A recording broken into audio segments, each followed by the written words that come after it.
बच्चे अपनी गुफ्तगू बंद कर दो तो अच्छा रहेगा।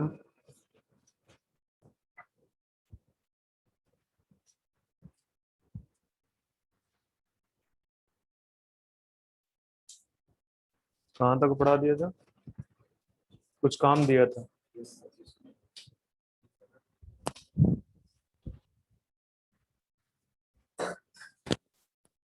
मतलब ही नहीं।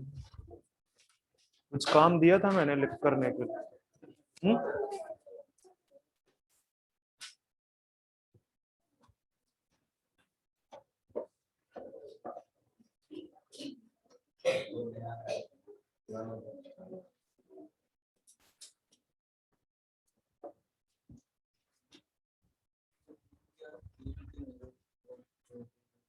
मरसमस कौसर की। तो हाँ बताता हूँ।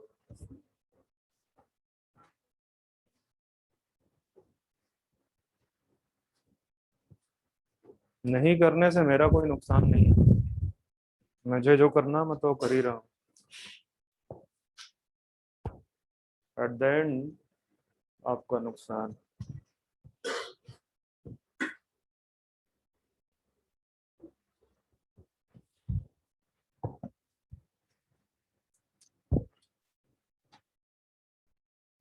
आज के बाद जब कोई पूछे बच्चा क्या करते हो तो बोलने पर पापा का पैसा बर्बाद करते हो।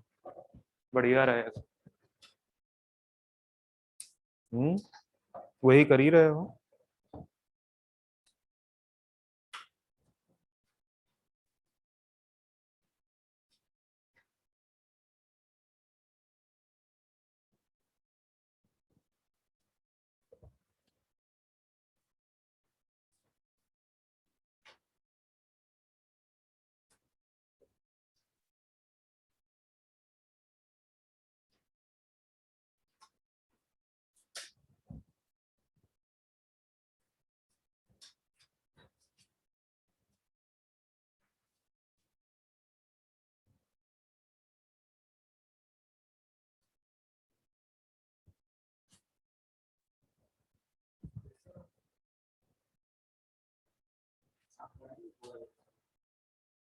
अब लिख लो, मैं बता देता हूँ। नहीं लिखना, अगर लिख चुके हो तो भी कोई दिक्कत नहीं है। मैं तो आपको जस्ट एक बता रहा हूँ कि ये प्रोटीन एनर्जी जो मैल न्यूट्रिशन है वो एक्चुअली है क्या। ठीक है। तो अगर दोनों की डिफिशियंसी हो रही है, ठीक है, प्रोटीन की भी और एनर्जी, एनर्जी के लिए वो लिखता है कैलोरी। ठीक है। तो अगर प्रोटीन और कैलोरी दोनों की डिफिशियंसी है तो उससे जो डिजीज हो रही है, इसको इस तरह से मत ही बनाओ तो ज्यादा ठीक है। ठीक है, मैं यहाँ पे लिखा देता हूँ। ओनली प्रोटीन डिफिशियंसी जो है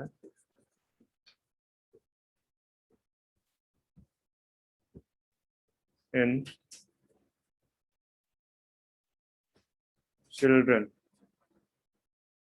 वो भी चिल्ड्रन की एज जो है वो भी डिटरमिन करती है। पहले आप जस्ट कंसंट्रेट करो कि सर प्रोटीन डिफिशियंसी अगर हो रही है, ठीक है, तो इससे कौन सा डिजीज होता है? हम्म,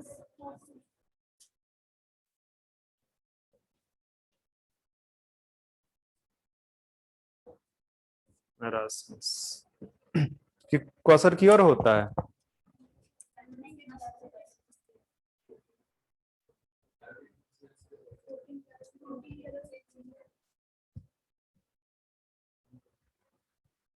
जस्ट एक मिनट रुको, कुछ देखना चाह रहा था।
मुझे एक मिनट के लिए किसके पास एनसीईआरटी होता तो।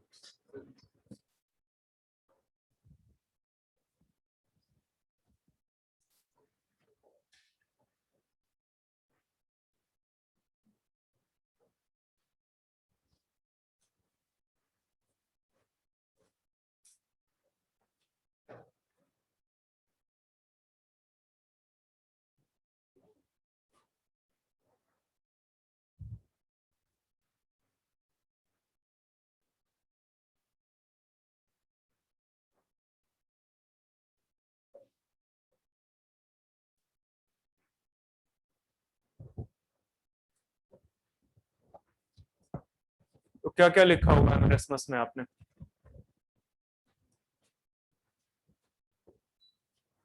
एक चीज तो खैर यही क्लियर हो जाता है कि ये बेसिकली प्रोटीन डिफिशियंसी है। दूसरा कि ये मैंने बताया जैसे कि ये चिल्ड्रन में होता है, तो ये चिल्ड्रन जो है basically more than 1 year age के जो है जो बच्चे हैं उनमें, ठीक है, उनमें आप चेक करो जरा से।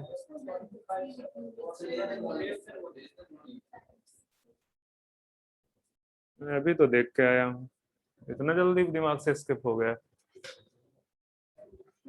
चलो ठीक है जो भी।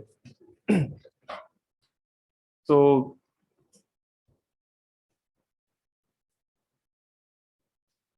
ओवरलैप क्यों हो रहा है? चलो खैर ठीक है। तो ये जो है क्या कहते हैं मेरेस्मस। और यहाँ पे एक चीज याद रखना कि ये जो लेस देन 1 ईयर एज के जो बच्चे हैं, ठीक है, उनको जो डाइट ये कब होगा, ये मेरेस्मस कब होगा? जब उनको जो डाइट मिल रही है, ठीक है, डाइट का मतलब जो मिल्क है बेसिकली, मदर मिल्क को रिप्लेस कर दिया जाए, ठीक है, मदर मिल्क को रिप्लेस कर दिया जाए किससे? Replaced by high calorie and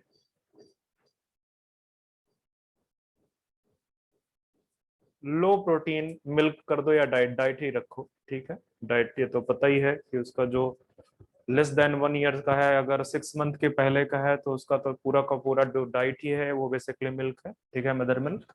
तो इससे ज्यादा आपसे नहीं पूछेगा, अगर थोड़ा बहुत आप याद रख लो, ठीक है, तो कुछ कैरेक्टरिस्टिक है, ठीक है, कुछ कैरेक्टरिस्टिक है जो मेरेस्मस को क्वासर कीयर से डिफरेंशिएट करता है, ठीक है।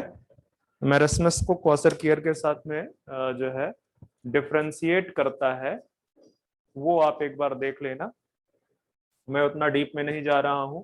दूसरा आपका है कौन सा, स्पेल करो इसको।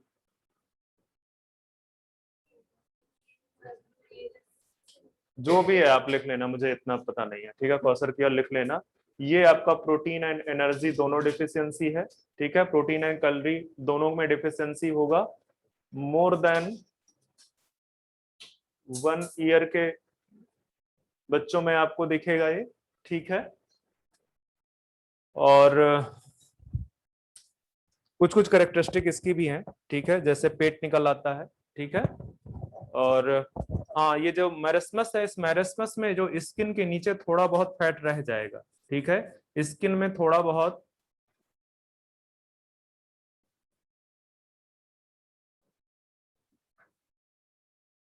में भी प्रेजेंट, बट ये जो क्वासरकियर है, क्वासरकियर में जो फैट कंटेंट है वो आपको बहुत नेग्लेजिबल हो जाएगा, ठीक है, फैट कंटेंट चला जाएगा। तो ये बेसिकली प्रोटीन एंड आपके एनर्जी मेल न्यूट्रिशन है। और फिलहाल अभी जो क्वेश्चन आ रहा है वो यहीं से आ रहा है, हालांकि पिछले से पिछले साल कॉन्स्टिपेशन पे क्वेश्चन पूछ लिया था, ठीक है, पिछले से पिछले साल, मतलब ये जो अभी पेपर हुआ था सितंबर वाला 2020 का, उससे पहले 2019 के पेपर में कॉन्स्टिपेशन के बारे में पूछा है, बट ये काफी इंपॉर्टेंट है आपके, ठीक है, ये मेरस्मस और आपका क्वासरकियर। सेकंड चीज है, आपके पास में कुछ डिसऑर्डर थे, ठीक है, अदर डिसऑर्डर्स में आप देख लो कौन कौन से अदर डिसऑर्डर हैं। जॉन्डिस, तो जॉन्डिस में जो सबसे इंपॉर्टेंट चीज है कि कौन सा ऑर्गन अफेक्ट हो रहा है, ठीक है, तो लीवर इफेक्ट हो रहा है, और लीवर में भी बेसिकली किसका एक्यूमुलेशन हो जाता है, बाइल पिगमेंट का, ठीक है, बाइल पिगमेंट का एक्यूमुलेशन होता है, ठीक है, तो उसकी वजह से बेसिकली जॉन्डिस होता है, ठीक है, जॉन्डिस याद रखना कि ये अफेक्टेड ऑर्गन पूछ सकता है आपसे, ठीक है, कि जॉन्डिस के केस में जो अफेक्टेड ऑर्गन है वो क्या है। और आपको पता है अगर लीवर अफेक्ट हुआ तो ये मेन ग्लैंड है, आपका पूरा बॉडी इसी पे चल रहा है, ठीक है, जितना भी कार्बोहाइड्रेट फैट प्रोटीन मेटाबॉलिज्म है उस वो कहाँ पे चल रहा है, मोस्टली उसका लीवर पे चल रहा है। तो इसमें दिक्कत हुई तो कोई नहीं बचा सकता। हालांकि लीवर एक ऐसा ऑर्गन है बॉडी में जिसमें रीजनरेशन की कैपेसिटी प्रेजेंट है, ठीक है, आपके बॉडी में रीजनरेशन की कैपेसिटी और कहीं नहीं है। ह्यूमन बींग्स या मैमल्स की बात करूं तो रीजनरेशन आपके बॉडी में सिर्फ लीवर में होता है। तो अगर सपोज कर लो लीवर का, जैसे ये मैं मान लेता हूं कि ये लीवर है, ठीक है, इसका अगर इतना पार्ट डैमेज हो जाता है तो वो इतने पार्ट से भी काम चला लेगा और साथ में अपने आप को रीजनरेट भी करता जाएगा, ठीक है, रीजनरेट भी करता जाएगा। इवन ट्रांसप्लांटेशन से भी इसका जो है क्या कहते हैं रिप्लेसमेंट पॉसिबल, ठीक है, बट मतलब जानते ही हो नेचुरल नेचुरल ही होता है, ठीक है। इसके बाद हम आते हैं दूसरे पे, जॉन्डिस के बाद है दूसरा वोमिटिंग, ठीक है, तो उसमें जो वोमिटिंग क्या है, इजेक्शन ऑफ फूड है, कहाँ से, ये क्वेश्चन पूछ सकता है कि इजेक्शन ऑफ फूड कहाँ से हो रहा है, तो स्टमक से हो रहा है, ठीक है। कौन सा जो स्फिंक्टर है इसमें रेगुलेट करेगा, मतलब रेगुलेशन खत्म हो जाएगा ड्यूरिंग कार्डियक स्फिंक्टर, और साथ में जो सेंट्रल नर्वस सिस्टम का कौन सा पार्ट इसमें प्ले कर रहा है रोल, मेडुला, ठीक है, मेडुला। तो इससे ज्यादा आपसे कुछ नहीं पूछेगा। इसके बाद आपका है नेक्स्ट डायरिया, ठीक है, तो डायरिया में आपका जो है ये जो बावल मूवमेंट है वो फ्रीक्वेंट बावल मूवमेंट होता है, लिक्विडिटी इंक्रीज कर देता है, और उससे क्या है कि जो एब्जॉर्प्शन ऑफ फूड है, ठीक है, एब्जॉर्प्शन ऑफ फूड वो क्या हो जाएगा, रिड्यूस हो जाएगा। इससे ज्यादा आपसे नहीं पूछेगा, ठीक है, मतलब increase bowel movement, increase liquidity, ठीक है, इन स्मॉल इंटेस्टाइन, एंड इसके बाद absorption of food basically decrease करेगा, ठीक है, और ये इससे क्या हो जाएगा बॉडी में, डिहाइड्रेशन, ठीक है। तो बहुत ही ये डेंजरस सिचुएशन है बेसिकली। डायरिया, अगर एक्सट्रीम केस में डायरिया हो जाए तो ऊपर भी भेज सकता है वो। ठीक है, बहुत सारे आपके बैक्टीरिया हैं जो इसको एनहांस कर देते हैं। ठीक है, बता सकते हो कौन सा बैक्टीरिया? Vibrio cholerae. ठीक है, और भी बैक्टीरियल, अदर बैक्टीरियल जो है डिसेंट्री वगैरह है। ठीक है, बट जितना चैप्टर में है वो सारी चीजें मैंने आपको बता दिया। डायरिया के बाद नेक्स्ट कॉन्स्टिपेशन। तो कॉन्स्टिपेशन में एक चीज तो यही पूछ सकता है कि एक्चुअली क्या है। ठीक है, मतलब कौन सा बॉडी का पार्ट है जो इन्वॉल्व है। ठीक है, तो इंटेस्टाइन सभी को पता है, पर इंटेस्टाइन में कौन सा है? Large intestine. ठीक है, तो यहाँ पे फीकल मैटर कंटिन्यूअसली अकुमुलेट हो जाता है, वो जो है निकल नहीं पाता है, उसकी वजह से कॉन्स्टिपेशन की सिचुएशन आती है। ठीक है, कॉन्स्टिपेशन की प्रॉब्लम आती है। तो अगर लगातार कंटिन्यूअसली कॉन्स्टिपेशन बना रहे तो उससे भी क्या दिक्कत हो सकती है?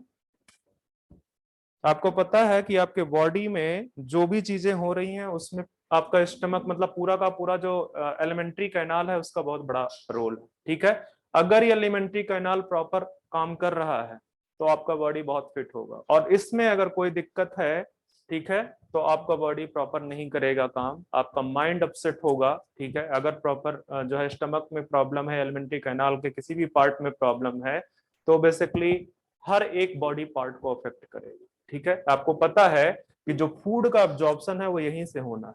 ठीक है, और ना एनर्जी प्रॉपर पहुंचेगी तो आपका बॉडी सही तरीके से काम नहीं करेगा। ठीक है, तो मुझे लग रहा है इसके बाद और कोई बचता है? इनडाइजेशन। ठीक है, तुमको तो पता ही है, इधर उधर फास्ट फूड खाते रहते हो। ठीक है, तो फास्ट फूड का डाइजेशन इतना पॉसिबल है नहीं है। ठीक है, मतलब आपका बॉडी बेसिकली बहुत इधर उधर का कुछ भी खाने के लिए नहीं बना है। आपका बॉडी बहुत जो है क्या कहते हैं, ऐसी चीजें डाइजेस्ट करने के लिए बना हुआ है जो कि बड़ी इजीली डाइजेस्ट हो जाए। ठीक है, आप उसमें जितना जंक डालोगे उतना ज्यादा बॉडी को प्रॉब्लम होगा। ठीक है, स्टार्टिंग में लगेगा अरे कुछ नहीं हो रहा, फिर वो धीरे धीरे धीरे धीरे करके वो उसका इफेक्ट दिखेगा। ठीक है, तो बेसिकली इनडाइजेशन में शायद एक पॉइंट बड़ा इंपॉर्टेंट है कि वो किसकी वजह से हो रहा है? जो जंक फूड आप खा रहे हो। ठीक है, जंक फूड का मतलब जो आपका बर्गर, पिज्जा, और क्या क्या होता है जंक फूड में? नूडल्स। ठीक है,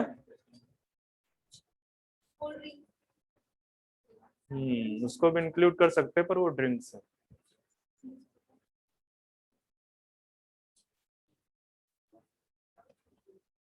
कितने लोग कोल्ड ड्रिंक्स पीते हैं यहाँ पे? मतलब डेली वाले कितने लोग हैं? अच्छा, वीक वाले कितने लोग हैं? वीक में कितने लोग पीते हैं? नहीं, मैं वीक, डेली वाले तो हो गया, वीक में कितने लोग पीते हैं? अच्छा। अच्छा, कौन सा कोल्ड ड्रिंक पीते हो ये भी बता दो मुझे। स्प्राइट।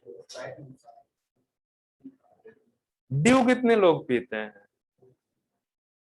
तो डर नहीं लगता होगा? लगता है कि नहीं लगता है? उसके ऐड में नहीं आता है डर के आगे जीत है।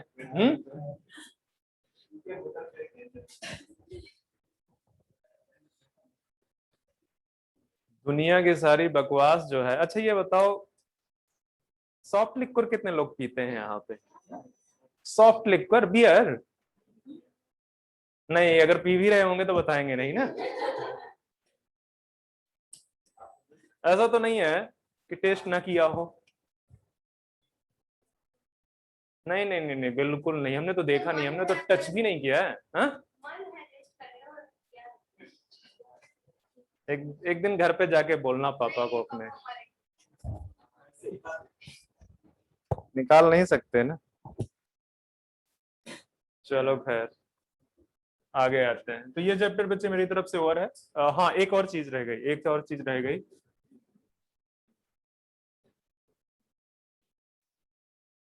Calorific value. ठीक है, तो बेसिकली आपके बॉडी में जो एनर्जी का सारा का सारा कैलकुलेशन है, या कहीं पे भी जो एनर्जी का कैलकुलेशन है वो किस पे चलता है? हीट एनर्जी पे। ठीक है। और हीट एनर्जी को मेजर करने के लिए जनरली आपके पास कौन सी यूनिट है, कैलोरी, सॉरी देख लेना, मेरे स्पेलिंग मुझे याद नहीं है, ठीक है, कैलोरी ये होगा सर, ठीक है, एंड जूल, ठीक है। अब अगर आपसे बोले कि जो है आप डिफाइन कर दो किसको, एक कैलोरी कितना होता है, जस्ट डिफाइन करो। अरे केमिस्ट्री पढ़ाई है सर ने।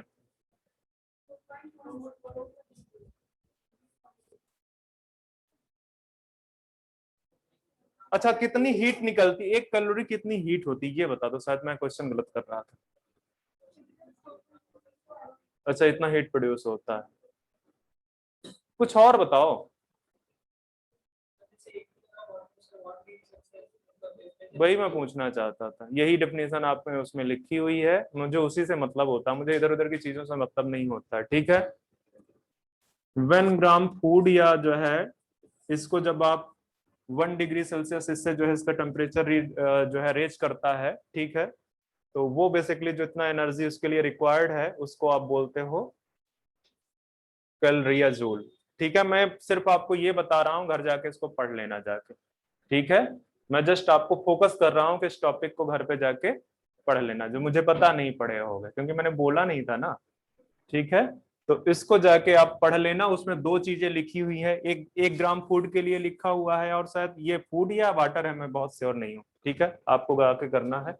मैं जस्ट आपको बता दे रहा हूँ कि ये आपको काम करना। दूसरे बार 1 किलोग्राम कुछ लिखा हुआ है, उसका भी 1 डिग्री सेल्सियस टेम्परेचर रेज करने के लिए जितनी हीट रिक्वायर्ड है, ठीक है, उसको देखने लेना, वो कैलोरीफिक वैल्यू से आपसे रिलेटेड है। और बाकी चीज मैं बता चुका था, मैंने आपको बता दिया था कि जो सबस्ट्रेट रेस्पिरेशन में यूज होता है उसको रेस्पिरेटरी सबस्ट्रेट बोलते हैं।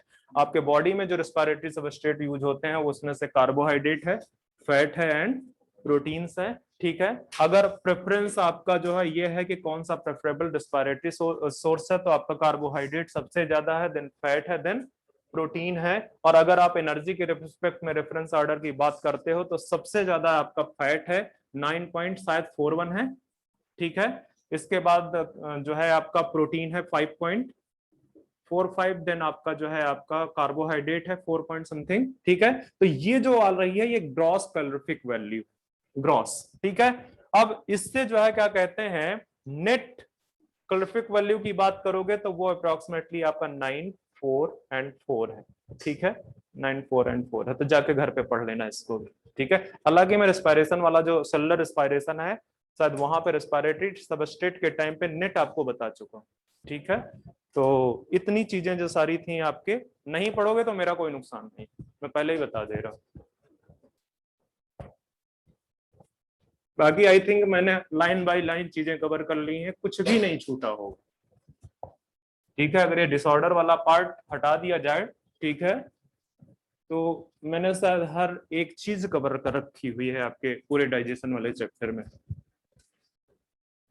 तो अभी हम नेक्स्ट चैप्टर पे आते हैं, मूवमेंट एंड लोकोमोशन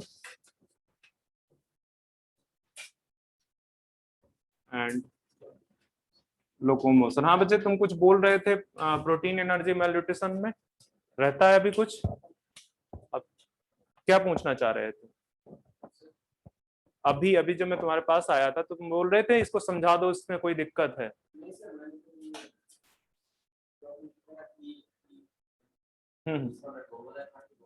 बस हो गया ना, यही जानना चाहते थे, ठीक है। तो मूवमेंट्स एंड लोकोमोशन पे सबसे पहले हम इंट्रोडक्टरी पार्ट पे चलते हैं, ठीक है। मूवमेंट्स, ठीक है।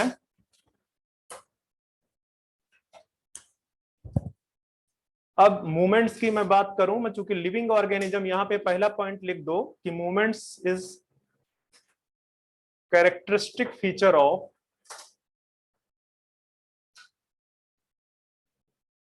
किसका कैरेक्टरिस्टिक फीचर है? लिविंग ऑर्गेनिज्म, ठीक है।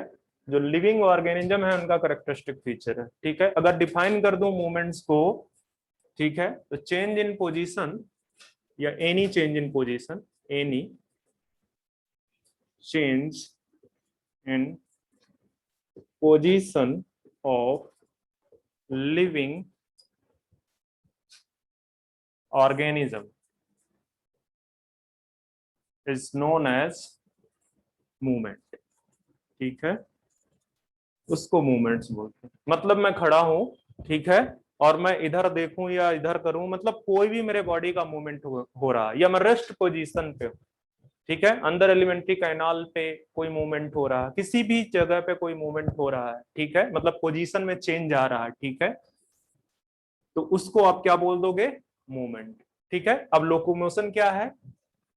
अगर ये जो पोजीशन में जो है चेंज है, ये जो चेंज इन पोजीशन है उसकी वजह से आपकी लोकेशन चेंज हो जाए, जैसे मैं वहां था मैं यहाँ आ गया, ठीक है, मतलब पोजीशन चेंज हुई है, उसकी वजह से मेरा जो लोकेशन है वो चेंज हो गया है, तो उसको आप क्या बोलोगे? लोकोमोशन। ठीक है, तो आप यहाँ पे लिख दो, change in position leads to, change in position leads to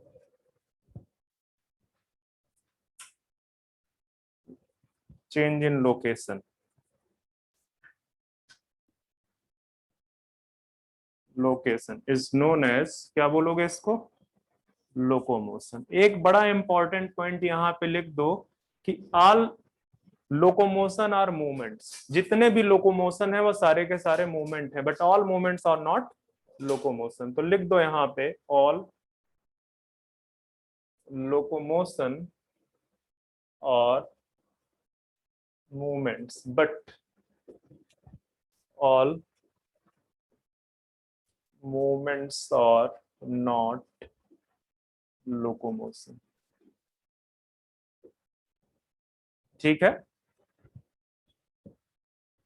तो अब आपको मूवमेंट्स एंड लोकोमोशन के बारे में समझ में आ गया होगा कि अगर तो आपकी पोजीशन सिर्फ चेंज हो रही है, लोकेशन चेंज नहीं हो रही है, तो वो तो मूवमेंट्स है, और अगर पोजीशन चेंज होने के साथ में लोकेशन चेंज हो जाए तो उसको आप क्या बोलोगे?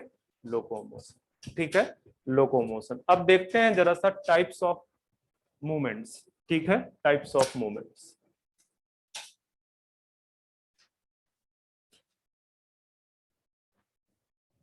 तो यहाँ पे जो टाइप्स ऑफ मूवमेंट्स आप देखोगे, इसको डिवाइड कर लेते हैं कितने टाइप में।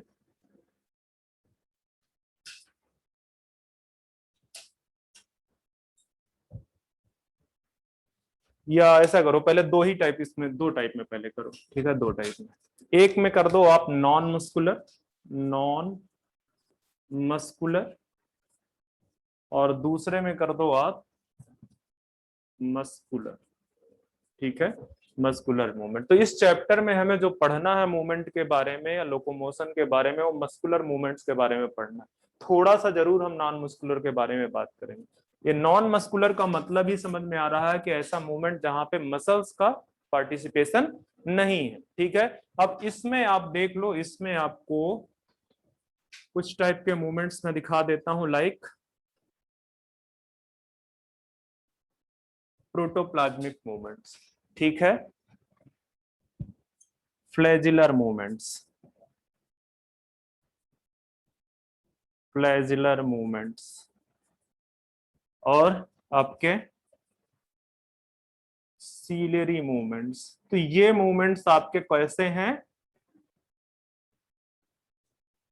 नॉन मस्कुलर, नॉन मस्कुलर है। तो अब आते हैं थोड़ा सा प्रोटोप्लाज्मिक मूवमेंट्स कैसे होता है।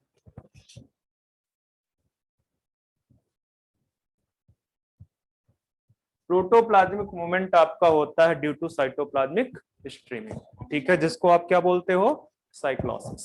ठीक है, तो आप यहाँ पे लिख दो पहले, या वहीं पे भी लिख सकते हो, आपके पास स्पेस होगा। ठीक है, मैं मेरे पास स्पेस नहीं है तो मैं यहाँ पे आ रहा हूँ। प्रोटोप्लाज्मिक मूवमेंट्स लिख दो, due to movements due to cytoplasmic streaming. और आपको पता है साइटोप्लाज्मिक स्ट्रीमिंग को क्या, किस नाम से जानते हो आप? साइक्लोसिस। ठीक है, साइक्लोसिस। साइक्लोसिस दो टाइप का होता है, एक होता है सर्कुलेशन और दूसरा रोटेशन। ठीक है, तो जो डिफरेंट, चलो इतना डीप में जाके क्या करोगे। ठीक है, तो साइटोप्लाज्मिक स्ट्रीमिंग की वजह से प्रोटोप्लाज्मिक मूवमेंट हो रहे हैं। ठीक है, ये मूवमेंट आपका कैसा होगा? क्योंकि प्रोटोप्लाज्मिक नाम ही है उसका, ठीक है। इंटरसेलर, सपोज मैं यहाँ पे सेल बना दे रहा हूँ, ठीक है, ये आपका वैक्यूल है। इस वैक्यूल के चारों तरफ जो प्रोटोप्लाज्म का मूवमेंट हो रहा है, इसी को क्या बोलते हैं, साइटोप्लाज्मिक स्ट्रीमिंग और साइक्लोसिस, ठीक है। तो इस टाइप का जो मूवमेंट होगा वो प्रोटोप्लाज्मिक मूवमेंट होगा, ठीक है। दूसरा आपका है कौन सा, फ्लैजिलर मूवमेंट। इसके भी नाम से ही पता चल रहा है कि अगर मूवमेंट्स में कौन इन्वॉल्व है, फ्लैजिला इन्वॉल्व है, तो उस मूवमेंट को क्या बोलेंगे, फ्लैजिलर मूवमेंट। तो लिख दो, मूवमेंट्स ड्यू टू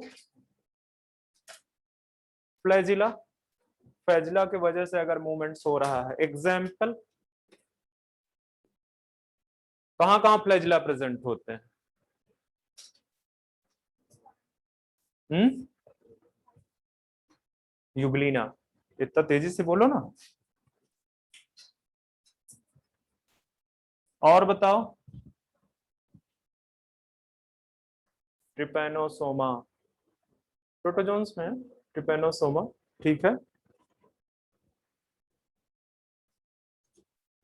और बताओ कहीं पे उसमें पढ़ा हो, हम्म, तीनों, वो कौन सा, अच्छा अच्छा अच्छा अच्छा अच्छा, मेरे पास तक आवाज नहीं आ रही है, हाँ, उसको किस कैटेगरी में रखा गया है, कौन से उसमें है वो, मतलब किंगडम बोलो, प्रतिष्ठा के अंदर प्रेजेंट है, ठीक है। लिख सकते हो, मैं यहाँ लिखूं, यहाँ पे क्यों मैं स्पेस खराब करूंगा। कुछ और फीचर है क्या इसका, कोई अच्छा सा करेक्टरिस्टिक फीचर, बायोलुमिनेसेंस शो करता है, ठीक है। डिनोफ्लैजिलेट्स को कुछ और बोलते हैं,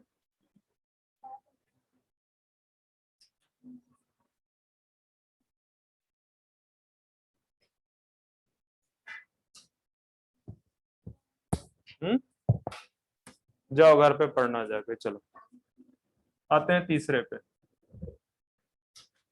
सीलियरी,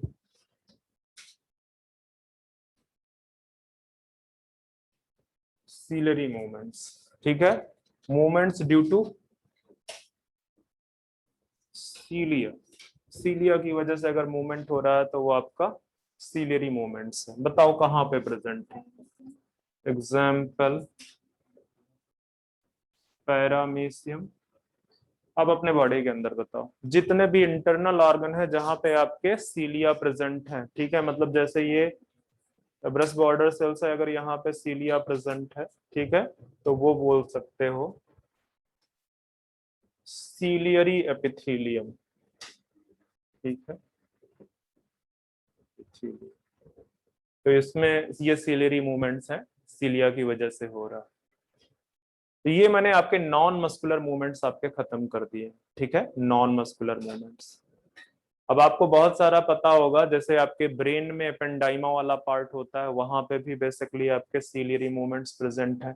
आप अगर अपने बाउमेंस कैप्सूल, अभी जो मैं नेक्स्ट पार्ट बताऊंगा, बाउमेंस कह रहा हूँ, यूरिनरी फिलस ट्यूब्यूल्स जो है, ठीक है, नेफ्रॉन, वहां पे आपको कुछ जगह पे मिल जाएगा जहां सेल्स में क्या प्रेजेंट है, सीलिया प्रेजेंट है, ठीक है। और वो एक पुशिंग फोर्स प्रोवाइड कर रहे हैं। जैसे ही सीलिया का नाम आएगा तो याद रखना, वो क्या प्रोवाइड करते हैं, पुशिंग फोर्स प्रोवाइड करते हैं। तो यहां से ये वाला पार्ट मैंने आपका फिनिश कर दिया है। आते हैं मस्कुलर मूवमेंट पे, क्या बच्चे, हाँ, जहां जहां पे फ्लैजिला प्रेजेंट है, ठीक है। स्पर्म में अगर प्रेजेंट है तो स्पर्म में भी होगा, प्रेजेंट ही है, उसमें क्या है, वहां सीलिया तो प्रेजेंट होता ही नहीं है, फ्लैजिला प्रेजेंट होता है, ठीक है। तो अब बढ़ते हैं मेन जो आपका टॉपिक है।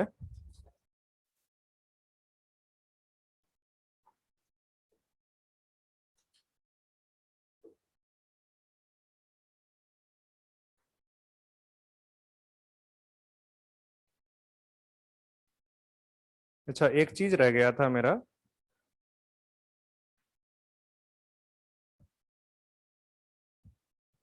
एक और मूवमेंट यहाँ पे मुझे लिखाना चाहिए, यस, एक और मूवमेंट बच्चे लिख लो। स्यूडोपोडियल मूवमेंट्स। ठीक है, हालांकि ये स्यूडोपोडियल जो मूवमेंट्स है ये होता है आपका प्रोटोप्लाज्मिक मूवमेंट की वजह से। ठीक है, मतलब जो वहां पे साइटोप्लाज्मिक स्ट्रीमिंग हो रही है उसकी वजह से होता है। ठीक है, तो आप लिख सकते हो ड्यू टू साइक्लोसिस और प्रोटोप्लाज्मिक मूवमेंट्स। इसमें एग्जाम्पल बड़े इंपॉर्टेंट है। एक तो आपका जो एग्जाम्पल है अमीबा, वहां पे जो स्यूडोपोडिया का फॉर्मेशन होता है। ठीक है, स्यूडोपोडिया फॉर्मेशन, उसकी वजह से, स्यूडो मतलब होता है क्या, मैं बता चुका हूं एक बार और। ठीक है, फॉल्स। ठीक है, दूसरा है आपका WBC। मैं अभी और भी बताऊंगा जाके, अभी नेक्स्ट चैप्टर, जब नेक्स्ट टू नेक्स्ट चैप्टर आपको क्या पढ़ाऊंगा, सर्कुलेटरी सिस्टम, तो वहां पे मैं WBC के बारे में बताऊंगा। तो इसमें जो मैक्रोफेजेस हैं, जैसे और भी लिख सकते हो मोनोसाइट्स हैं जो, ठीक है, इनमें जो मूवमेंट है आपको बताऊंगा मैं कि यहाँ पे जैसे ये ब्लड वेसल है, ब्लड वेसल्स में ये इंटरनल जो वॉल है उसकी, इसके बीच का जो ये स्पेस है, यहां से वो निकल जाती है। ठीक है, यहां से निकल जाती है, किसकी वजह से निकलती हैं, स्यूडोपोडियल मूवमेंट्स की वजह से। ठीक है, आपको पता है जैसे ये आपकी स्यूडो वो है, सेल है WBC, तो ये WBC आगे हो सकता है बिल्कुल ये चेंज कर दे शेप, इस तरह से कर दे। ठीक है, इस तरह से शेप चेंज कर दे। ठीक है, तो ये पतला हो गया। ठीक है, और ये बीच से फिर निकल सकता है। ठीक,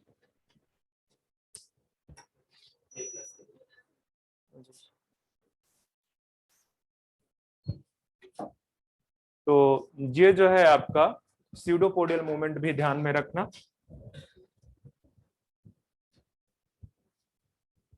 कुछ और चीजें लिख लेते हैं। ठीक है, नोट डाल के लिख लो एक दो लाइन में।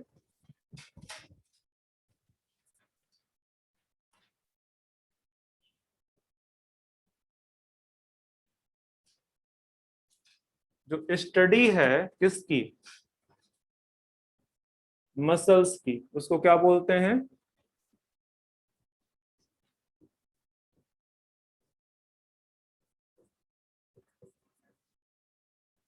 मायोलॉजी और सार्कोलॉजी। ठीक है,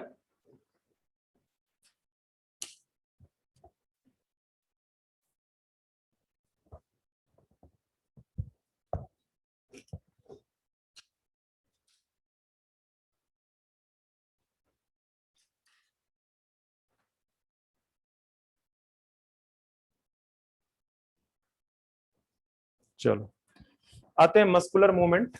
मस्कुलर मूवमेंट मैंने कुछ लिखाया तो नहीं अभी तक। मस्कुलर मूवमेंट, तो जो मस्कुलर मूवमेंट है बेसिकली, ये तो लिख ही दो कि ड्यू टू मसल्स। ठीक है, मसल्स की वजह से है मस्कुलर मूवमेंट। एंड सेकंड चीज यहाँ पे आप लिख सकते हो कि एग्जाम्पल, एग्जाम्पल जैसे आपके आइरिस का मूवमेंट। ठीक है, या क्या बोलते हैं, अरे मैं कुछ और लिखाना चाह रहा हूँ, लिख लो, तुमको टंग बहुत अच्छा लग रहा है, चलो वैसे भी क्या बोलने जा रहा था मैं, समझ गई होगी तुम, कुछ ज्यादा ही चलती है। हाँ, टंग, ऐसा नहीं है? ये आपका जो भी लोकोमोशन है वो सब मस्कुलर मूवमेंट है, लिख सकते हो लोकोमोशन, लोकोमोटरी मूवमेंट्स वटेवर। ठीक है, अब आते हैं, मसल्स की बात कर रहे हैं तो आगे थोड़ा मसल्स के बारे में पढ़ेंगे। ठीक है, जो मसल्स की स्टडी है उसको तो मैंने आपको बता ही दिया है कि मायोलॉजी और सार्कोलॉजी बोलते हैं। ठीक है, सार्कोलॉजी इसलिए बोलते हैं क्योंकि मसल्स के अंदर सार्कोमियर प्रेजेंट होते हैं। पर अभी हम देखते हैं आप क्या, मसल्स। ठीक है, तो मसल्स की जो ओरिजिन है वो क्या है, कैसी ओरिजिन है, मीजोडर्मल इन ओरिजिन, एक्सेप्शन है कुछ। ठीक है, जैसे आइरिस की मसल जो है, आइरिस, और भी कई सारी हैं, सीलियरी बॉडी। ठीक है, ये जो है इनकी जो ओरिजिन है वो कैसी है, एक्टोडर्मल ओरिजिन है यहाँ पे। ये दोनों स्ट्रक्चर कहाँ पे पाए जाते हैं? आइज में पाए जाते हैं। ठीक है, अब आगे बढ़ते हैं मसल्स में कि अगर हम टाइप्स ऑफ, ये एक पॉइंट और लिखो बच्चे, टाइप्स से पहले एक पॉइंट और लिखो, एनसीईआरटी का पॉइंट है। 40 to 50% weight of the body. ठीक है, 40 to 50% जो वेट है बॉडी का वो मसल्स बना रही हैं। अब आ जाओ आप नेक्स्ट टाइप्स पे। ठीक है, तो टाइप्स जो है बेसिकली पहले ये देख लेते हैं किस बेस पे आप टाइप का जो है मसल्स के टाइप को डिफाइन करोगे। ठीक है, तो आप जो है ना थ्री थ्री बेस पे देख सकते हो। ठीक है, थ्री क्राइटेरिया ले सकते हो मसल्स को क्लासिफाई करने के लिए। एक तो उनका है लोकेशन, कहां कहां पे प्रेजेंट है, उसके बेस पे आप मसल्स को क्लासिफाई कर सकते हो। दूसरा अपीयरेंस, दिखती किस तरह से है, अपीयरेंस। ठीक है, तीसरा आपके विल पावर का कंट्रोल उसमें है या नहीं। ठीक है, on the basis of control, on the basis of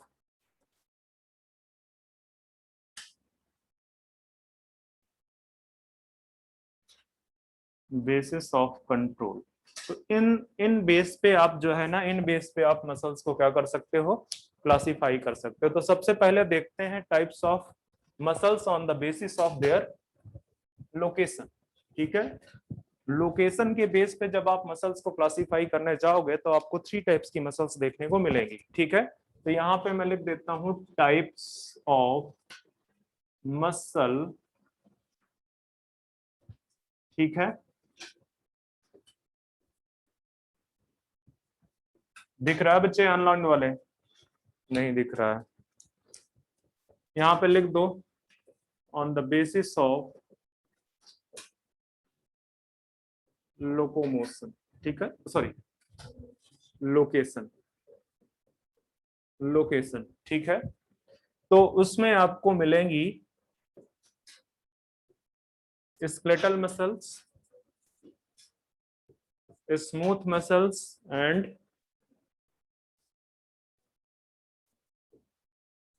cardiac muscle. ठीक है, ये जो स्केलेटल मसल्स हैं ये कहाँ पे पाई जाती हैं? आपके पास स्पेस होगा नीचे, ठीक है, नहीं तो मैं, चलो सेपरेट सेपरेट कर लेते हैं, सेपरेट सेपरेट कर लेते हैं। ठीक है,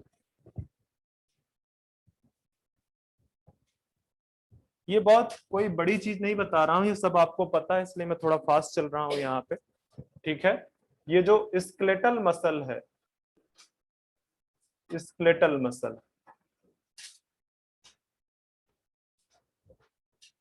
कहाँ पे प्रेजेंट होती हैं?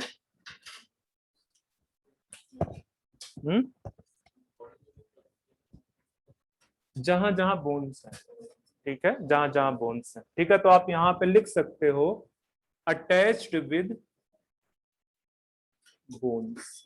ठीक है, और अगर बोन्स के साथ अटैच्ड हैं, आपको पता है आपके बॉडी में बोन के दो फंक्शन, एक तो वो लोकोमोशन में हेल्प करते हैं और दूसरे आपके बॉडी को अपराइट खड़े होने में हेल्प करते हैं। ठीक है, तो बेसिकली जो लोकोमोशन है वो जहां जहां बोन्स के साथ ये प्रेजेंट है, दैट मीन्स ये किस में हेल्प कर रही हैं? आपके बॉडी में लोकोमोशन में हेल्प कर रही हैं, या सीधे बोल सकते हो मूवमेंट में हेल्प कर रही हैं। ठीक है, तो लिख सकते हो help in movement and locomotion, movement and locomotion में आपके हेल्प कर रही हैं ये स्केलेटल मसल। स्ट्रक्चर में आपके लिए अगर बना दो यहाँ पे, या एक स्ट्रक्चर पहले इसके लिए एस्पेक्ट में देखो, ये सपोज कर लो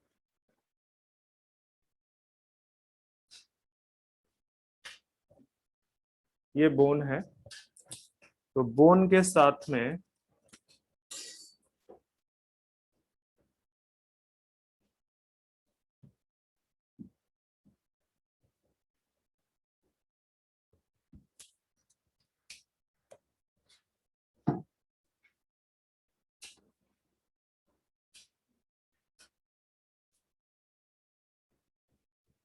ये अटैच्ड है। अगर आपको 3 पार्ट्स यहाँ पे नजर आ रहे होंगे, ये आपका है बोन, ठीक है, ये आपका क्या है स्केलेटल मसल, और जो ये पार्ट आपको दिख रहा है दिस इज टेंडन। तो एक चीज क्लियर हो गई कि बोन को मसल से कौन जोड़ता है, टेंडन, ठीक है। कई बार क्वेश्चन आ चुका है कि बोन और मसल्स को जोड़ने के लिए कौन सा स्ट्रक्चर है, ठीक है, कौन सा टिश्यू है, टेंडन है। और अगर आपको याद होगा थोड़ा सा एनिमल टिश्यू के बारे में, तो मैंने आपको बताया था कि टेंडन किस टाइप का टिश्यू है, कनेक्टिव टिश्यू तो है, वो तो मुझे भी पता है। कनेक्टिव टिश्यू के थोड़ा और आगे जाओ, डीप में जाओ।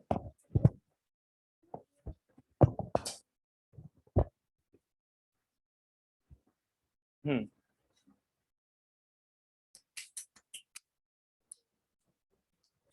Circular muscle.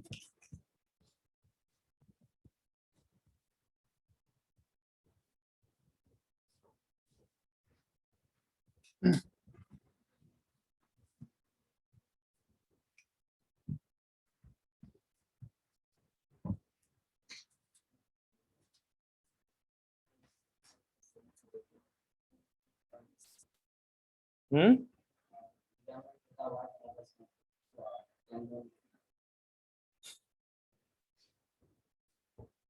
कितने टाइप के फाइबर्स पढ़ाए हैं मैंने?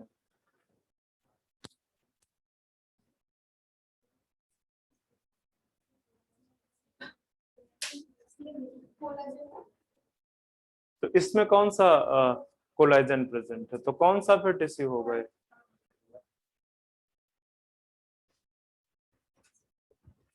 मुझे कोई फर्क नहीं पड़ता, मत पढ़ो।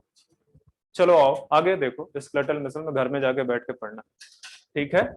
तो हम इसके बारे में डिस्कस कर रहे हैं यहाँ पे स्केलेटल मसल्स। तो इसके दोनों एंड को आप देखो, ये जो एंड है ये ब्लंट है, ठीक है, एंड कैसे है, ब्लंट है। तो आप यहाँ पे लिख दोगे कि जो इसके एंड है वो ब्लंट होंगे, ठीक है, ब्लंट एंड प्रेजेंट होते हैं, ब्लंट एंड, ठीक है। स्केलेटल मसल्स में जो एंड्स प्रेजेंट हैं वो कैसे हैं, ब्लंट है, पॉइंटेड नहीं है, टिपर्ड नहीं है, कैसे हैं, ब्लंट है। स्मूथ मसल्स के साथ जब डिफरेंशिएट करोगे तो इसका बहुत बड़ा रोल है, ठीक है। यहाँ पे ब्लंट एंड प्रेजेंट है, आपके स्मूथ मसल्स में टिपर्ड है, pointed and present. Multi nucleated है, मल्टी मतलब जो आपके न्यूक्लियस हैं वो कई सारे प्रेजेंट होते हैं और कई सारे न्यूक्लियस प्रेजेंट होते हैं, ठीक है। और मल्टी न्यूक्लिएट कंडीशन को क्या बोलते हैं, सिंसीसियम, ठीक है। ये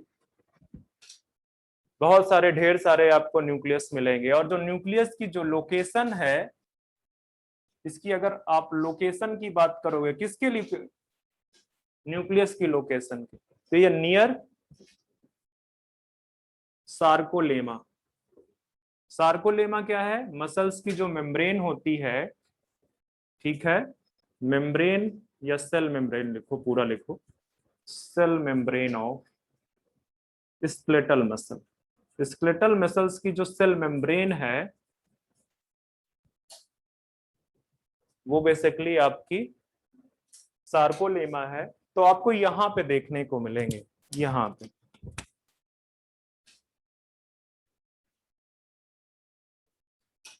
ढेर सारे, आपको इस तरह से ढेर सारे मल्टी न्यूक्लिएटेड कंडीशन आपको देखने को मिलेगी, ठीक है, मल्टी न्यूक्लिएटेड कंडीशन देखने को मिलेगी। अपीयरेंस देखोगे किस तरह की दिखती है, ठीक है। तो आपको यहाँ पे कुछ स्ट्रिएशंस नजर आएंगे। स्ट्रिएशंस क्या है, alternate dark and light band, इस तरह से यहाँ पे आपको कुछ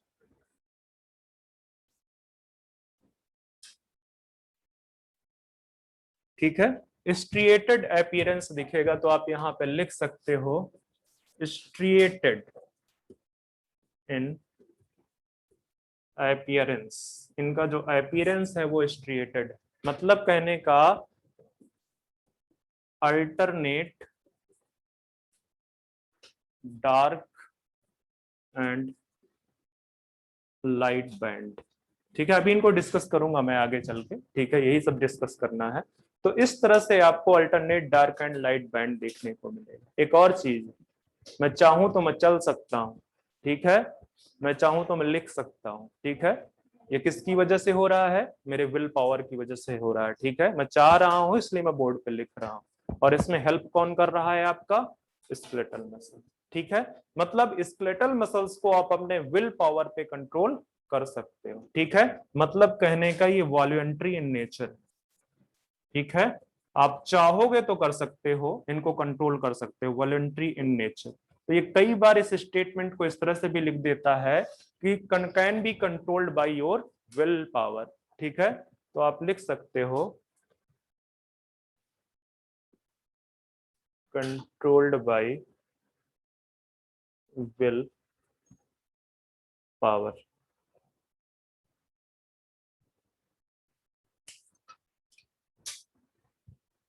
पहले विल्स का स्मोकिंग स्टिक आया करता था, सिगरेट। कितने लोग जानते हैं? अनुभव बताओ, शेयर करो अपना एक्सपीरियंस। एक ब्रांड है। नहीं सुना कभी। अच्छा ये बताओ, सिगरेट की कौन कौन सी ब्रांड सुन रखे हो? अब इतना भी बत कोई एक ब्रांड का नाम बता दो मुझे, सिगरेट की।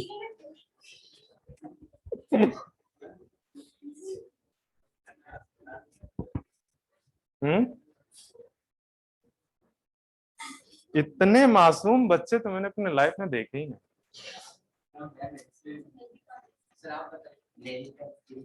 हाँ, एक माय गॉड, रहने दो, रहने दो।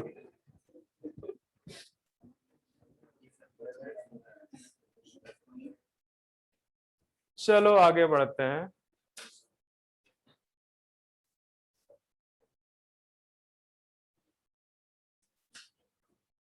तो मैंने शायद इसके कुछ इंपॉर्टेंट फीचर सारे यहाँ पे डिस्कस कर दिए हैं। ये जो आपको दिख रहे हैं स्ट्रिएशंस है, ठीक है। यहाँ पे अभी आपको जो दिख रहा है वो सिर्फ आपका कौन सा है,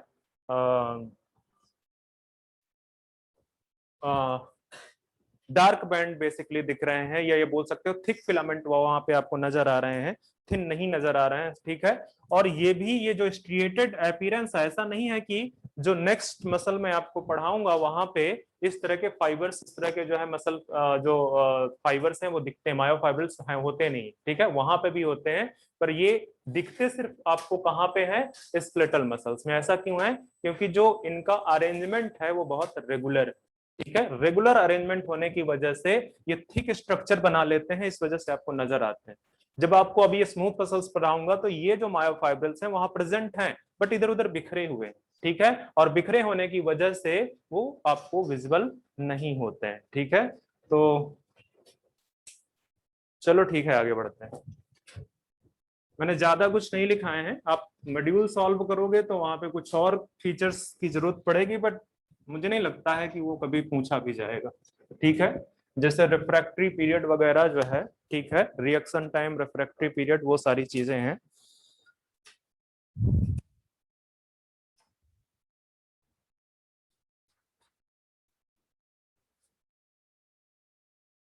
ठीक है, एक और लिखा देता हूं बस।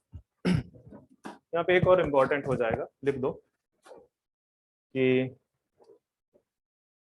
क्या लिखाने जा रहा था, स्किप हो गया। एक लाइन छोड़ दो, आगे दिखाता हूँ।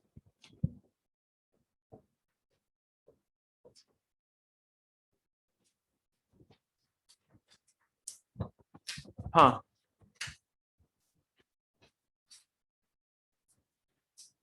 अनब्रांच है, ब्रांचिंग आपको देखने को नहीं मिलेगी, ठीक है, अनब्रांच्ड। चलो, स्मूथ मसल्स आपके कहाँ पे प्रेजेंट होते हैं? विसरल ऑर्गन में, या इंटरनल ऑर्गन बोल सकते हो, ठीक है। अब मैं आपको एग्जांपल देता हूँ विसरल ऑर्गन्स में, या तो जैसे लीवर है आपका, पैनक्रियाज है, वो आपका एलिमेंट्री कैनाल है, ठीक है। एलिमेंट्री कैनाल के जो डिफरेंट पार्ट्स हैं, मतलब, ठीक है। और अगर आपको देखना है, जैसे मैं लिखा दूं यहाँ पे ब्लड वेसल्स, होता है कि नहीं होता है, ठीक है। जैसे रिप्रोडक्टिव ऑर्गन्स में जो डक्ट्स पाई जाती है, मतलब ये डक्ट ही लिख दो सीधे सीधे, ठीक है, डक्ट्स, ठीक है, इन सब में प्रेजेंट होता है, ठीक है। अब देखो तुम, जो ब्लड वेसल्स है, ब्लड वेसल्स में आप देखते हो कि हाई बीपी हो गया, लो बीपी हो गया, ठीक है, वो किसकी वजह से हो रहा है? एक तो कि पंपिंग, जो ब्लड की पंपिंग हो रही है, दूसरा जो ब्लड का डायलेशन, सॉरी ब्लड वेसल्स का जो डायलेशन और कॉन्स्ट्रिक्शन, ठीक है। ब्लड वेसल अगर डायलेट कर रही है, मतलब फैल रही है, तो वॉल्यूम क्या हो जाएगा? इंक्रीज हो जाएगा। और अगर वॉल्यूम इंक्रीज करेगा तो ब्लड प्रेशर आपका डिक्रीज होगा, ठीक है। इसी तरह से जो आपका जो है क्या कहते हैं, हाई ब्लड प्रेशर का, ठीक है, अगर वो कॉन्स्ट्रिक्ट करती है तो ब्लड प्रेशर क्या हो जाएगा? हाई हो जाएगा। तो ये कुछ चीजें हैं, ये लोकेशन मैंने आपको बता दिया, ठीक है। और चूंकि ये विसरल ऑर्गन में पाई जाती हैं, तो स्मूथ वेसल्स को और भी क्या बोलते हैं? विसरल मसल्स, ठीक है, विसरल मसल्स, ठीक है। ऐसा नहीं है क्या? ठीक है। और भी, मैं अभी देखो, चलो नेक्स्ट लोकेशन की बात कर दूं कि ये लोकेशन का, चलो अच्छा ये लोकेशन तो हो गया। नेक्स्ट आपका शेप, शेप के लिए मैं इस तरह से एक स्ट्रक्चर आपके लिए बना देता हूं।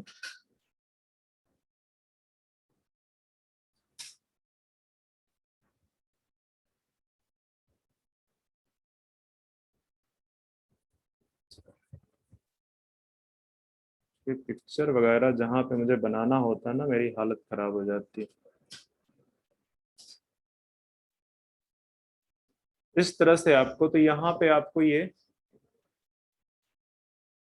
टिपर्ड एंड देखने को मिलेंगे, ठीक है। और जो फाइबर्स हैं, जो फाइबर्स हैं आपको, वो इधर इधर इधर इधर बिखरे हुए नजर आएंगे, ठीक है, इधर उधर बिखरे हुए नजर आएंगे, ठीक है। तो यहाँ पे लिख दो कि ये इनके एंड जो है टेपर्ड है, टेपर्ड एंड प्रेजेंट है। दूसरा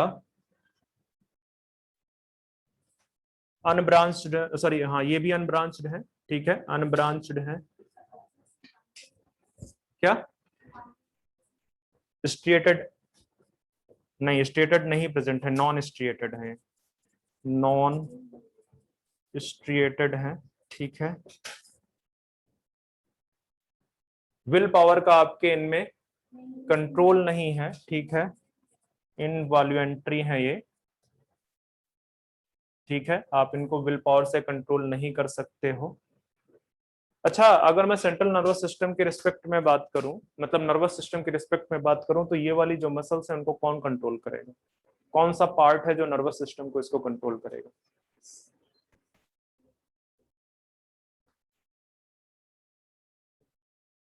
ऑटोनोमिक नर्वस सिस्टम, ठीक है। तो याद रखना, मैं लिखाऊंगा वहां पे आगे चल के, पर ये याद रखना कि ये बेसिकली आपके जो स्मूथ मसल्स हैं उनको कौन रेगुलेट करता है? ऑटोनोमिक नर्वस सिस्टम, ठीक है। और जो स्केलेटल मसल्स हैं उनको कौन कंट्रोल करता है? सेंट्रल नर्वस सिस्टम, ठीक है, सेंट्रल नर्वस सिस्टम। तो ये कुछ है चीजें कि टेपर्ड है, अनब्रांच्ड है, नॉन स्ट्रिएटेड है। और ये नॉन स्ट्रिएटेड लिख दो यहाँ पे, due to irregular arrangement of myofibrils. जो मायोफाइब्रल्स है उनका इरेगुलर अरेंजमेंट है, इसकी वजह से आपको यहाँ पे ये स्ट्रिएटेड अपीयरेंस नहीं शो करती है, ठीक है, इनवॉलंटरी है, एंड्स टेपर्ड है और अनब्रांच्ड है, ठीक है, अनब्रांच्ड है।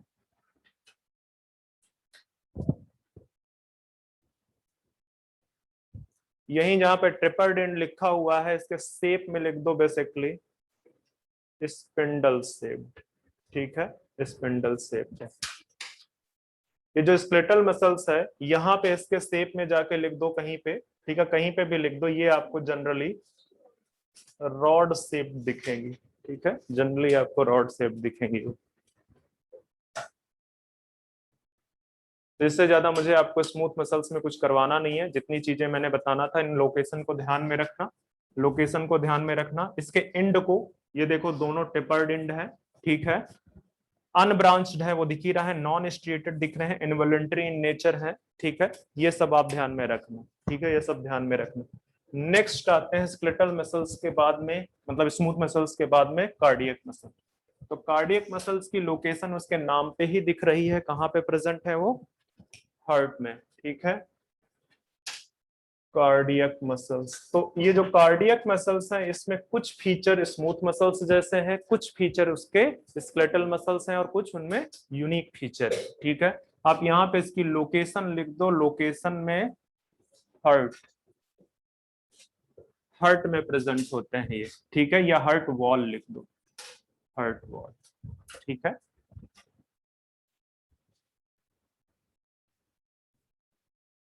चलो पहले स्ट्रक्चर बना लेते हैं, आप लोग थोड़ा सा रुक के बनाओगे तो अच्छा रहेगा।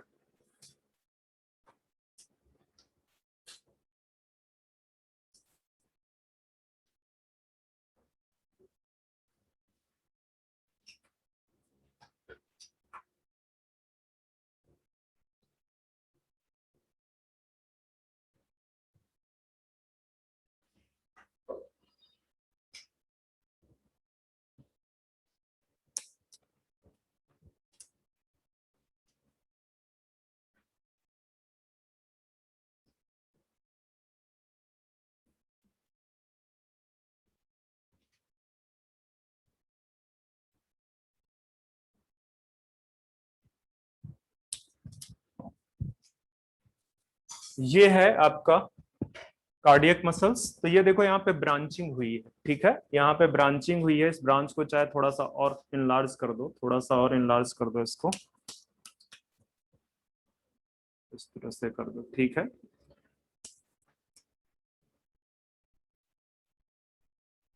स्ट्रिएटेड है, ठीक है, स्ट्रिएटेड इन अपीयरेंस, बट एक चीज लिख देना, but less than skeletal muscle, skeletal muscle से कम इनका जो स्ट्रेसन है वो है, ठीक है।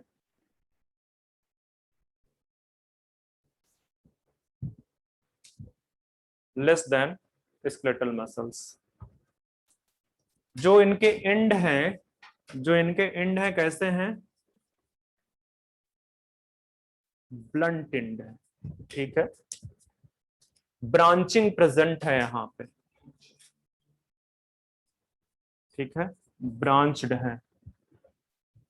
और ये भी आपकी कैसी है, इनवॉल्यूंट्री है, मतलब इनको आप विल पावर से कंट्रोल नहीं कर सकते हैं, पर कुछ तो डिफरेंस होगा स्मूथ मसल से और इनमें, ठीक है। क्यों,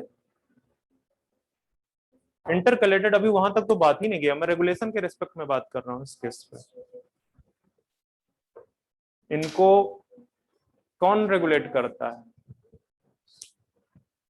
नर्वस सिस्टम हार्ट के अंदर प्रेजेंट होता है क्या, दैट मीन्स कि इनका रेगुलेशन कैसा है, मायोजेनिक रेगुलेशन, और इनका रेगुलेशन अपना कैसा है, न्यूरोजेनिक। इनको न्यूरॉन्स नर्वस सिस्टम कंट्रोल कर रहा है, बट उनको नर्वस सिस्टम कंट्रोल नहीं करता, कौन करता है, बोलो हम नहीं जानते। अरे हाँ, मैं सिर्फ मायोजेनिक मसल्स की बात कर रहा हूँ, वो तो मैं आगे डिस्कस कर लूंगा, ठीक है। वो जो ऐसे नोड है जो, ठीक है, जो उसके फाइबर हैं मसल्स के, ठीक है, मसल्स के फाइबर हैं वो रेगुलेट करते हैं, ठीक है। एक और चीज लिख दो, इनमें इंटरकैलेटेड डिस्क प्रेजेंट होती है, ठीक है।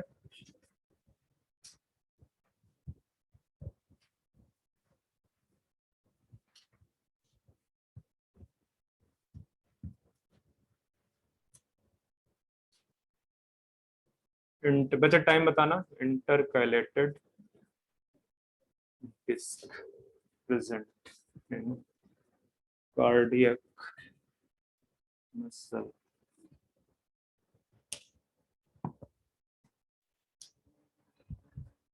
इतना तेज टाइम कैसे खत्म होता है मेरे को तो समझ ही नहीं आता।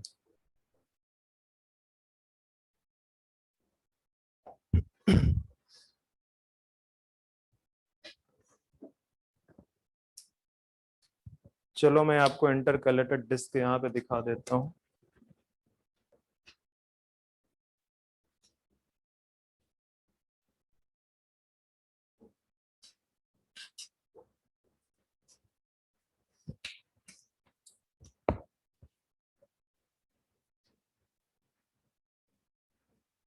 Intercalated disc.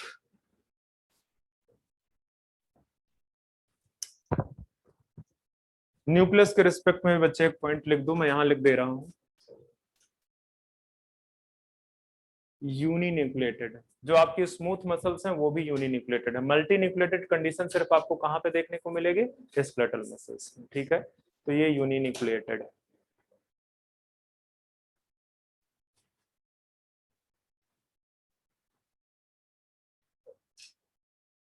एक और फीचर लिख दो, मेरे पास स्पेस नहीं है, आप नीचे लिख लेना, ठीक है।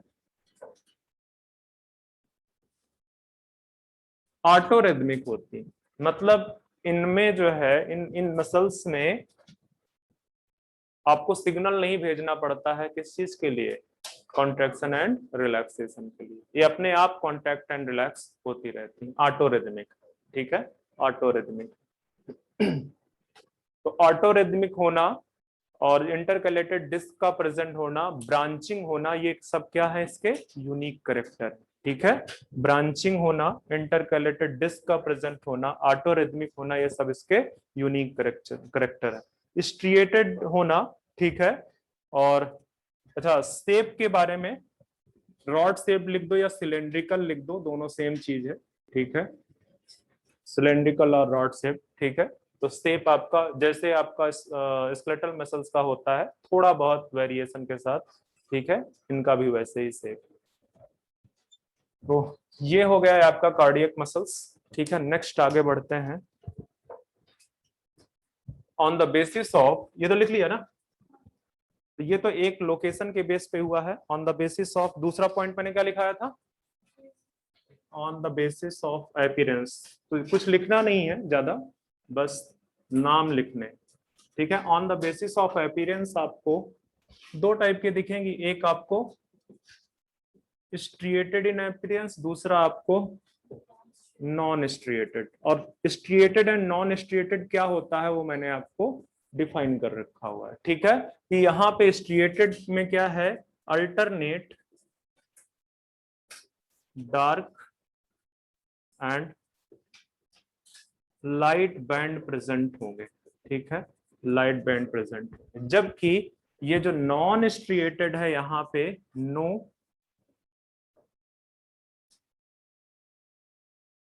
अल्टरनेट, या इस तरह से लिख दो, नो सच बैंड्स।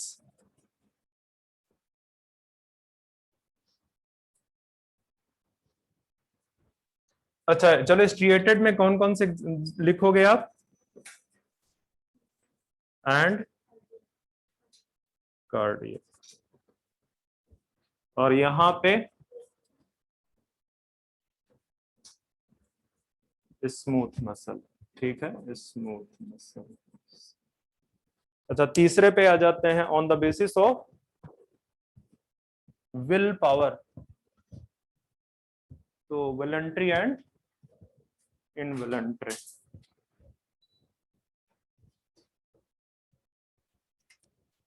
लिख दो, on the basis of will power, ठीक है। विल पावर के बेस पे आपके पास में ये वॉलंटरी है एंड इनवॉलंटरी, ठीक है। अब आपको पता है कि वॉलंटरी में सिर्फ आपके पास में क्या प्रेजेंट है? स्केलेटल मसल्स, और इनवॉलंटरी में आपके स्मूथ मसल्स एंड कार्डियक, ठीक है, स्मूथ एंड कार्डियक मसल्स। तो ये तो आपके टाइप्स ऑफ मसल्स हो गए हैं। अब थोड़ा सा कैरेक्टरिस्टिक ऑफ मसल्स देखते हैं। इधर का लिख लिया है नहीं हमें? चलो तब तक लिखो, मैं मार्कर फिलअप करता हूं। मेरे पास अभी देखो, क्लास स्टार्ट हुई है कितना, 1, सॉरी 1 कह रहा हूं,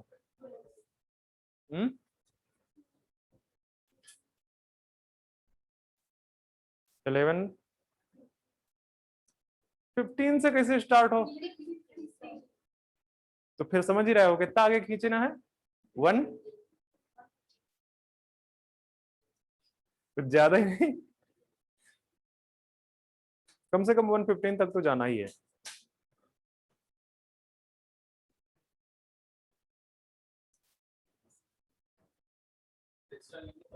हाँ बच्चे, वो तो श्योर ही है, आज तो श्योर है, कल का पता नहीं। मैं कल घर निकल रहा हूँ अपने, तो बाकी के 2 क्लासेस जो होंगे आपके वो वहीं से, घर से होने हैं मेरे। इतना खुश क्यों हो? तो क्लास तो चलती रहेगी ना, उसमें क्या है, क्लास तो चलती रहेगी। मैं क्लास इसलिए नहीं छोड़ना चाह रहा हूँ क्योंकि बच्चे सिलेबस डिले हो जाएगा। आज का एक्स्ट्रा होगा, मैं कल के एक्स्ट्रा का अभी श्योर नहीं हूँ, अगर पॉसिबल हुआ तो कल ये हम खत्म कर लेंगे, ये चैप्टर आपका खत्म हो जाएगा। 2 दिन छोड़ दें? अरे बहुत छुट्टी है, 4-5 दिन की छुट्टी है। कल देखते हैं, अगर थोड़ा बहुत रहता है तो मैं एक्स्ट्रा लेके खत्म कर दूंगा। आगे आ जाओ बच्चे फटाफट। कैरेक्टरिस्टिक ऑफ, देखो ये कैरेक्टरिस्टिक मैं आपको सिर्फ लिखा रहा हूं इस वजह से क्योंकि आप भूल ना जाओ, वैसे आपको पता है सारी कैरेक्टरिस्टिक, ठीक है।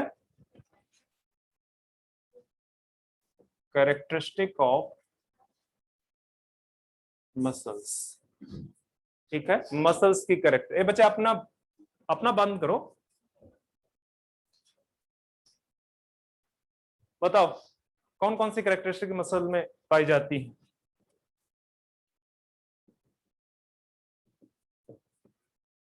एक्साइटेबिलिटी, लाइक न्यूरॉन्स, न्यूरॉन्स की तरह इनमें एक्साइटेबिलिटी, मतलब आप अगर स्टिमुली दोगे तो ये मसल्स, ये सेल क्या हो जाएंगी, एक्साइट कर जाएंगी, ठीक है। और साथ में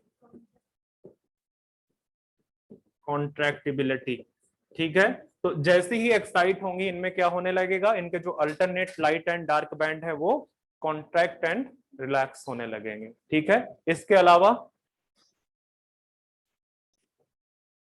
इलास्टिसिटी, ठीक है, ये इलास्टिक होती है। एक और कोई है मुझे बताओ। हम्म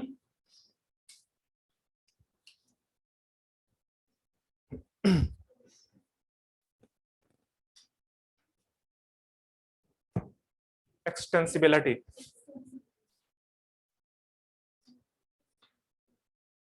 ठीक है। तो ये 4 कैरेक्टरिस्टिक हैं जिसमें से आपके ये वाली कैरेक्टरिस्टिक ये शेयर करती है किसके साथ में, न्यूरॉन्स के साथ में, एक्साइटेबिलिटी। चलो अब आपके जो इस चैप्टर में जो मसल्स जिसको डिस्कस करना है वो कौन सी है, स्केलेटल मसल्स, ठीक है। तो स्ट्रक्चर ऑफ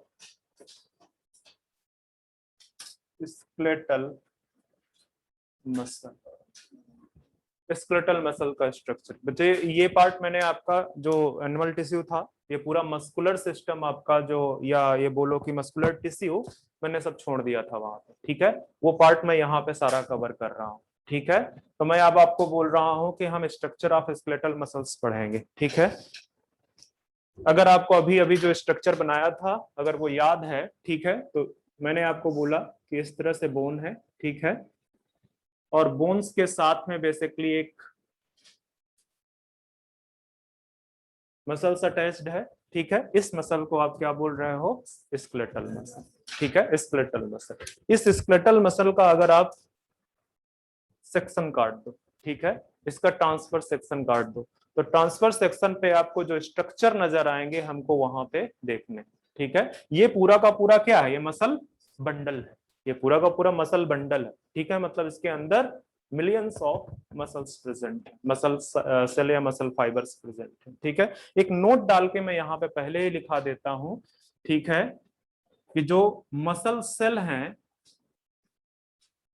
ठीक है, वो चूंकि लॉन्ग होती है, मसल सेल्स कैसे हैं, लंबी लंबी हैं, इलोंगेटेड स्ट्रक्चर है, तो इनको क्या बोल देते हैं,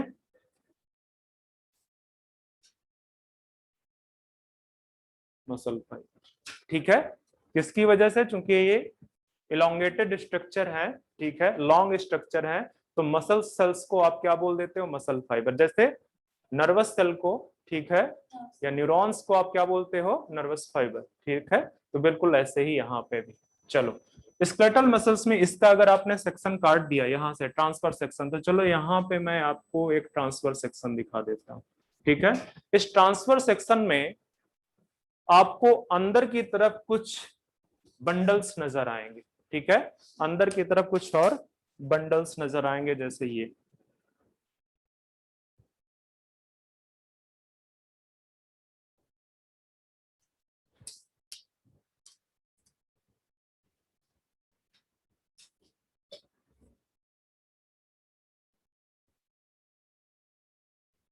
मसल बंडल।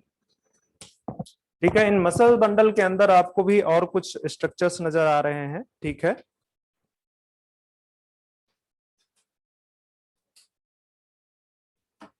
क्या हुआ, इसको और एक चीज से डिनोट करते हैं, मसल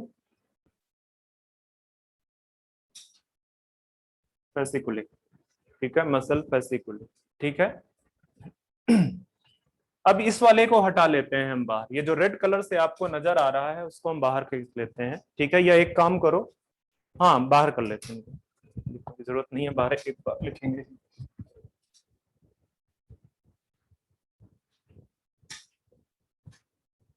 आप अपनी बाइसेप्स को देखो या ट्राइसेप्स को देखो, बॉयज गर्ल्स नहीं। ठीक है, तो ये मान के चलना कि वो जो मैंने अभी यहाँ स्ट्रक्चर इरेज किया है वो बाइसेप्स या ट्राइसेप्स का है। मत देखो, नहीं है तुम्हारे पास। हम्म, बोलो सर होगी, दिख नहीं रही होगी ऐसा है क्या? उसके लिए जिम जाना पड़ेगा ना, और जिम जाने के लिए अभी छोटे हो तुम, हो कि नहीं? अच्छा बताओ, मतलब सही एज जिम ज्वाइन करने की, उसका भी एज होता है। तुमको ये ना सोचना कि अरे ये क्या बोल रहे हो, क्योंकि जैसे ही आप जिम ज्वाइन करते हो मस्कुलर डेवलपमेंट होने लगता है, तो उससे जो आपकी हाइट है वो रुक जाती है। ठीक है, हाँ, तो इस वजह से एक एक परफेक्ट एज है वो, जो है ना, वो 20 के बाद ही एज 20 तक आप ले सकते हो। ठीक है? तो जितनी लंबाई में ग्रोथ होनी होती है वो हो जाती है। जीभ निकालने से चेहरा नहीं छुप जाएगा। मुझे जरूरत नहीं, मैं वैसा कुछ काम नहीं कर रहा हूँ ना जिसमें मुझे बॉडी बनाने की जरूरत पड़े। टीचिंग वाले काम में जरूरत नहीं है। चलो आ जाओ इधर, ज्यादा बकवास करोगे तो पिटाई भी हो सकती है। ओ हो, चलो आओ इधर, कंसंट्रेट करो। तो ये जो मैं आपको रेड मसल बंडल या मसल फेसिकल ये दिखा रहा हूं, इसकी जो ये रेड वाली बाउंड्री दिख रही है, इसको बोलते हैं क्या? नहीं बच्चे, पेरी नहीं, एपी। AP, epimysium.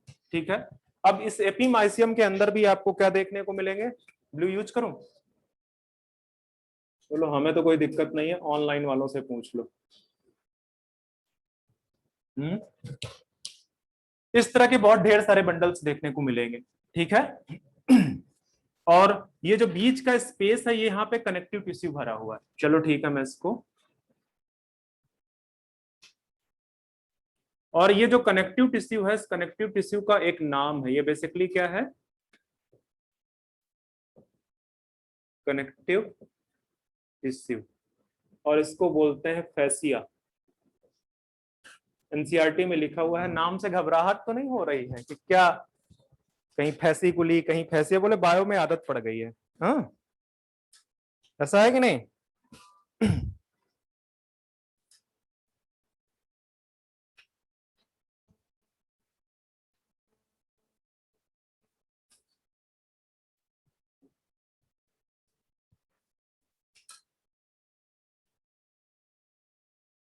मुझे टाइम कितना हुआ? मेरा कंसंट्रेशन थोड़ा लॉस हो रहा है, मैं सोच रहा हूँ बाद में पढ़ाऊंगा। इसको यहीं पे छोड़ दो, मेरा कंसंट्रेशन थोड़ा लॉस हो रहा है, अब बाद में पढ़ेंगे। ठीक है, ये कनेक्टिव टिश्यू, बस एक चीज यहाँ पे लिख दो, इसके अंदर कोलेजनस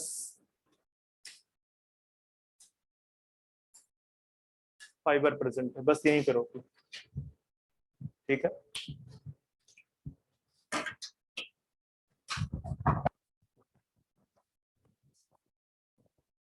मिलेंगे कि जैसे भी आपके साथ छोड़ेंगे, ठीक है, जिस टाइम पे